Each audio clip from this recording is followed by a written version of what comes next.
semaine. On commence avec un tweet de France Bleu Pays d'Auvergne qui nous apprend que le malheur des uns fait parfois le bonheur des autres. Sécheresse.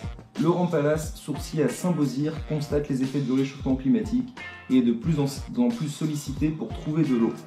On n'agit pas pour l'écologie, on n'agit pas pour le climat, mais par contre quand il s'agit d'appeler des sourciers pour trouver de l'eau, on est hal. Génial. Alors ensuite un tweet de Tots Arthur Colin 6 qui nous dit « Bienvenue en Auvergne » avec un titre de la montagne juste fantastique, Rix et coup de feu à Billon, Puy-de-Dôme, la foire à l'ail, tourne au vinaigre. Un humour de qualité comme on les aime. Alors ensuite un tweet de Ceci est mon tweet avec une petite photo de Manu, notre président, qui dit, ouvrez les guillemets, oui bonjour, je voudrais commander une pizza sans prétention, parfum proche du peuple, avec une sauce BFM TV, vous pouvez m'apporter ça quand? Oui, parce qu'effectivement, en ce moment, Emmanuel Macron a décidé d'orienter un tout petit peu plus sa communication sur un style proche du peuple, peut-être parce que certains événements récents lui ont fait dire que ce serait pas mal, mais je sais pas trop. Ensuite, on a un tweet de Grant Allison qui nous dit « This is for Jack, your icy bastard !» avec une petite photo de ce gros sac qui chasse les icebergs qu'on a déjà tous pu voir passer. Voilà, l'humanité en est là.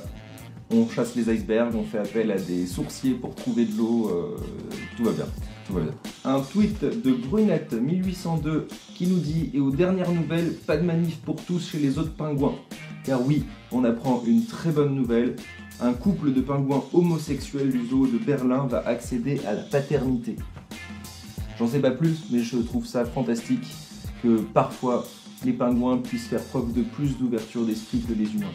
Ensuite, nous avons un tweet de Fouti Bembelli, @Bembelli, qui dit « À Menton, un policier tue un SDF qui tentait de se suicider.